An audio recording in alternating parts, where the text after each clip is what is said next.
الحمدللہ رب العالمین والصلاة والسلام علی سید الانبیاء والمرسلین اما بعد فاعوذ باللہ من الشیطان الرجیم بسم اللہ الرحمن الرحیم. السلام علیکم. Welcome to Gauhar Publishers. Our slogan is redefining the geography of education through digital resources for conceptual learning. میں ہوں فیصل شہزاد خان. گوہر اسلامیات بک 5 کے اس ویڈیو لیکچر میں آپ سب کو خوش آمدید. جی پیارے بچوں، کیسے ہیں؟ امید ہے سبھی خوشی کے ساتھ زندگی گزار رہے ہوں گے، مطلب خوش ہوں گے. اللہ تعالیٰ آپ کو یوں ہی خوش و خرم رکھے، آمین. پیارے بچوں، ہماری کتاب کا باب سوم جس کا عنوان ہے سیرت طیبہ صلی اللہ علیہ وآلہ آلہ وصحبہ وسلم، اس کا چوتھا سبق جس کا نام ہے مواقعات مدینہ. پیارے بچوں، اس سبق کو مکمل پڑھ لینے کے بعد آپ سب اس قابل ہو جائیں گے کہ مواقعات کے معنی و مفہوم کو جان سکیں، مواقعات مدینہ کے تناظر میں اخوت و بھائی چارے کے تصور کو اچھے سے سمجھ سکیں، مہاجرین و انصار کے بارے میں جان سکیں اور اخوت کی اہمیت سے آگاہی حاصل کر سکیں. ساتھ ہی ساتھ ایثار و قربانی کے واقعات کے بارے میں بھی علم حاصل کر سکیں. مواقعات مدینہ کے دوران ایثار و قربانی کے واقعات کے بارے میں بھی آگاہی حاصل کر سکیں. اخوت و بھائی چارے کے معاشرے پر کیا اثرات مرتب ہوتے ہیں اس کے بارے میں بھی اچھے سے جان جائیں. پیارے بچوں، ذرا مجھے یہ تو بتائیں کہ مواقعات کا مطلب کیا ہوتا ہے؟ جی ہاں، بالکل درست. مواقعات کا مطلب ہوتا ہے بھائی چارہ، ایک دوسرے کے ساتھ بھائیوں والا سلوک کرنا. یہ بھائی چارہ کہلاتا ہے اور اسی کو مواقعات کہتے ہیں، یعنی اخوت کہتے ہیں. اور مواقعات مدینہ کیا تھی؟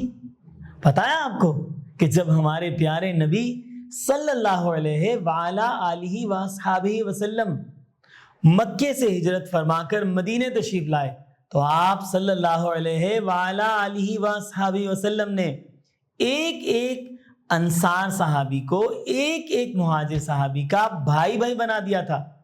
اسی رشتے کو مواقعات کا رشتہ کہا جاتا ہے اور اسی کو مواقعات مدینہ کہتے ہیں. تو پیارے بچوں، آئیے ہم اپنے سبق کی جانب بڑھتے ہیں اور مواقعات مدینہ کے بارے میں اہم معلومات اور دلچسپ معلومات حاصل کرتے ہیں. پیارے بچوں، کفار کے مظالم سے تنگ آ کر نبوت کے 13ویں سال مسلمانوں نے مکہ مکرمہ سے مدینہ منورہ ہجرت کی. ہجرت کرنے والے مسلمان مہاجرین کہلائے. مہاجرین کی اکثریت مکہ مکرمہ سے مدینہ منورہ بے سر و سامانی کے عالم میں پہنچی. مہاجرین نے تمام تکالیف بڑے صبر اور حوصلے سے برداشت کی. مدینہ منورہ کے مسلمانوں نے مہاجرین کی بھرپور مدد کی، اس لیے انہیں اللہ تعالیٰ کی طرف سے انصار کا خطاب ملا. انصار کے معنی ہیں مددگار. حضرت محمد الرسول اللہ خاتم النبیین صلی اللہ علیہ وآلہ آلہ وصحبہ وسلم نے مہاجرین اور انصار کے درمیان بھائی چارے کا جو رشتہ قائم فرمایا مواقعات مدینہ کہلاتا ہے. مواقعات عربی زبان کا لفظ ہے جس کے معنی بھائی چارے کے ہیں. اللہ تعالیٰ نے تمام مسلمانوں کو بھائی بھائی قرار دیا ہے. قرآن مجید میں اللہ تعالیٰ کا ارشاد ہے، بے شک مسلمان آپس میں بھائی بھائی ہیں. سورۃ الحجرات آیت نمبر 10. نبی کریم صلی اللہ علیہ وآلہ آلہ وصحبہ وسلم نے مہاجرین اور انصار کو حضرت انس بن مالک رضی اللہ تعالی عنہ کے مکان پر جمع کیا جن کی کل تعداد 90 تھی. آپ صلی اللہ علیہ وآلہ آلہ وصحبہ وسلم نے ایک مہاجر کا ہاتھ ایک انصاری کے ہاتھ میں دے کر انہیں بھائی بھائی بنا دیا اور یہ طے پایا کہ انصار اور مہاجر ایک دوسرے کے غمخوار اور مددگار ہوں گے. انصار نے مہاجرین کا ہر طرح سے خیال رکھا. اس بھائی چارے سے مسلمانوں کے درمیان محبت اور خلوص کا بے مثال رشتہ قائم ہوا۔ نبی کریم صلی اللہ علیہ وآلہ آلہ وصحابہ وسلم نے جن صحابہ کرام رضی اللہ تعالی عنہم کو بھائی بھائی بنایا، ان میں سے چند کے نام یہ ہیں۔ حضرت ابو بکر صدیق رضی اللہ تعالی عنہ کو حضرت خارجہ بن زید رضی اللہ تعالی عنہ کا بھائی قرار دیا۔ حضرت عمر فاروق رضی اللہ تعالی عنہ کو حضرت عتبان بن مالک رضی اللہ تعالی عنہ کا بھائی قرار دیا۔ حضرت امیر حمزہ رضی اللہ تعالی عنہ کو حضرت زید بن حارثہ رضی اللہ تعالی عنہ کا بھائی قرار دیا۔ حضرت عثمان غنی رضی اللہ تعالی عنہ کو حضرت اوس بن ثابت رضی اللہ تعالی عنہ کا بھائی قرار دیا۔ حضرت عبد الرحمن بن عوف رضی اللہ تعالی عنہ کو حضرت سعد بن ربیع رضی اللہ تعالی عنہ کا بھائی قرار دیا۔ حضور اکرم صلی اللہ علیہ وآلہ آلہ وصحابہ وسلم نے حضرت علی رضی اللہ تعالی عنہ کو اپنا بھائی قرار دیا۔ سیرت ابن ہشام۔ اس بھائی چارے کا مقصد مسلمانوں کے درمیان رنگ، نسل اور وطن کے فرق کو مٹانا تھا۔ حضرت سعد بن ربیع رضی اللہ تعالی عنہ کے پاس مال و دولت کی کمی نہ تھی۔ انہوں نے ایثار کرتے ہوئے اپنے مال و اسباب کا نصف حصہ حضرت عبد الرحمن بن عوف رضی اللہ تعالی عنہ کو دینا چاہا، لیکن حضرت عبد الرحمن بن عوف رضی اللہ تعالی عنہ نے فرمایا، اللہ تعالی آپ کے مال میں برکت دے، میں محنت کر کے روزی کمانا چاہتا ہوں، آپ مجھے بازار کا راستہ بتا دیں۔ تھوڑے ہی عرصے میں حضرت عبد الرحمن بن عوف رضی اللہ تعالی عنہ کی تجارت میں اتنی برکت ہوئی کہ ان کا مال تجارت سینکڑوں اونٹوں پر آنے لگا۔ اس طرح دیکھتے ہی دیکھتے دیگر صحابہ رضی اللہ تعالی عنہم بھی خوشحال زندگی بسر کرنے لگے۔ یہ بھائی چارہ بڑی برکتوں کا باعث بنا۔ مہاجرین اور انصار اپنے آپ کو ایک عظیم اور پاکیزہ خاندان کا رکن سمجھنے لگے۔ صحابہ کرام رضی اللہ تعالی عنہم کی جماعت ایک سیسا پلائی ہوئی دیوار کی طرح مضبوط ہو گئی۔ پیارے بچوں، انصار نے مواقعات کا رشتہ قائم ہونے کے بعد اپنے مہاجر بھائیوں کے لیے ایثار کی شاندار مثالیں قائم کی۔ انصار نے اپنے کھجوروں کے باغ مہاجرین کے لیے پیش کر دیے، لیکن نبی کریم صلی اللہ علیہ وآلہ آلہ وصحابہ وسلم نے صرف پیداوار میں سے مہاجرین کو حصہ دار قرار دیا۔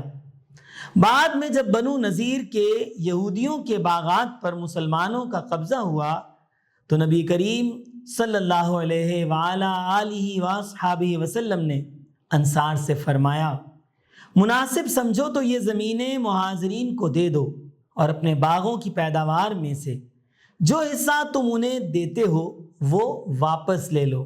انصار نہ صرف نئی زمینیں مہاجرین کو دینے پر رضامند ہو گئے بلکہ پیداوار میں سے بھی اپنا حصہ واپس نہ لینے کی پیشکش کر دی۔ انصار اور مہاجرین کے درمیان مواقعات کا رشتہ نبی کریم صلی اللہ علیہ وآلہ آلہ وصحابہ وسلم کی زبردست حکمت و دانائی کا مظہر ہے۔ مواقعات کے نتیجے میں مسلمان بھائیوں میں محبت و ایثار کا جذبہ پیدا ہوا اور معاشرے میں امن و استحکام قائم ہوا۔ مواقعات مدینہ میں امت مسلمہ کے لیے واضح پیغام یہ ہے کہ اصل رشتہ ایمان کا ہے۔ نبی کریم صلی اللہ علیہ وآلہ آلہ وصحابہ وسلم نے فرمایا، ایک مسلمان دوسرے مسلمان کا بھائی ہے، اس کے ساتھ خیانت نہ کرے، اس سے جھوٹ نہ بولے اور اس کو بے یارو مددگار نہ چھوڑے۔ جامع ترمذی حدیث نمبر 1927۔ پیارے بچوں، مواقعات مدینہ سے ہمیں یہ سبق ملتا ہے کہ ہم مدینے کے انصار کی پیروی کرتے ہوئے اپنے مسلمان بھائیوں کا ہر طرح سے خیال رکھیں، ان کی ضروریات کا خیال رکھیں، ان کی خبر گیری کرتے رہیں، مصیبت و پریشانی میں ان کی مدد کریں، نہ صرف خوشی بلکہ غمی کے حالات میں بھی ان کا ساتھ دیں، ہر معاملے میں ان کے شانہ بشانہ کھڑے ہوں تاکہ مسلم معاشرہ امن و استحکام کی مثال بن جائے۔ جی پیارے بچوں، آئیے اب اس سبق کے مشکل الفاظ اور اصطلاحات کے معنی پڑھتے ہیں۔ مال و اسباب، دولت و ضرورت کا سامان۔ نصف یعنی آدھا، بسر کرنا، گزارنا۔ بے سر و سامانی یعنی مفلسی، بغیر کسی ساز و سامان کے۔ بھرپور، مکمل۔ مظالم یعنی ظلم و ستم۔ غمخوار، ہمدرد، دکھ درد کا شریک۔ مددگار، مدد کرنے والا یا معاون۔ خوشحال زندگی، سکون کی زندگی۔ ایثار، کسی دوسرے کے لیے اپنے فائدے کو چھوڑ دینا۔ استحکام، مضبوطی۔ بے مثال، جس کی کوئی مثال نہ ہو۔ رشتہ یعنی تعلق۔ خطاب، لقب۔ تکالیف، مصیبتیں یعنی تکلیف کی جمع۔ مال تجارت، تجارت کا مال۔ رضامندی، راضی۔ حکمت و دانائی، سمجھداری یا عقل مندی۔ مظہر یعنی ظاہر کرنے والا۔ اکثریت یعنی زیادہ تعداد۔ شانہ بشانہ یعنی کندھے سے کندھا ملا کر ساتھ ساتھ۔ خبرگیری کرنا، خبر رکھنا یا خیال رکھنا۔ بے یار و مددگار، بے سہارا۔ خیانت، بد دیانتی۔ باعث، وجہ۔ اور انصار یعنی مددگار۔ جی پیارے بچوں، آج کے سبق کو پڑھنے کے بعد ہم نے کیا کیا سیکھا؟ جی ہاں، آج کے سبق کو پڑھ لینے کے بعد ہم نے سیکھا کہ انصار کا مطلب کیا ہے، مہاجر کس کو کہتے ہیں، ہمارے پیارے نبی صلی اللہ علیہ وآلہ وصحبہ وسلم نے مکہ مکرمہ سے مدینہ منورہ ہجرت کیوں فرمائی، اور صحابہ کرام کے ایک گروہ یعنی انصار کو دوسرے گروہ یعنی مہاجرین کے ساتھ بھائی بھائی کا رشتہ قائم کر دیا، یعنی مواقعات مدینہ قائم فرمایا۔ اور یہ بھی پتہ چلا کہ کن کن صحابہ کو کن کن انصار صحابہ کا بھائی بنایا گیا۔ اور ذرا مجھے سبھی بتائیے کہ حضرت محمد رسول اللہ خاتم النبیین صلی اللہ علیہ وآلہ وصحبہ وسلم نے اپنا بھائی کسے بنایا؟ بالکل درست، حضرت علی رضی اللہ تعالی عنہ کو۔ پیارے بچوں، مواقعات مدینہ سے ہمیں بھی درس ملتا ہے کہ ہم بھی اپنے مسلمان بھائیوں کے ساتھ حقیقی بھائیوں والا سلوک کریں، ان کے دکھ درد میں کام آئیں، ان کو مشکل میں ان کی مدد کریں، ان کے غم کو بانٹنے والے بنیں۔ اللہ تعالی ہمیں اسی طرح ایک دوسرے کے ساتھ پیار و محبت کے ساتھ رہنے کی توفیق عطا فرمائے، آمین۔ پیارے بچوں، آج کا لیکچر آپ کو کیسا لگا؟ امید ہے بہت اچھا لگا ہوگا اور یقیناً آپ نے بہت کچھ سیکھا بھی ہوگا۔ اگلے ویڈیو لیکچر تک کے لیے اپنا خیال رکھیے گا، والدین کا ادب و احترام کیجیے گا، اساتذہ کرام کا کہنا مانیے گا۔ انشاءاللہ پھر ملاقات ہوگی۔ السلام علیکم۔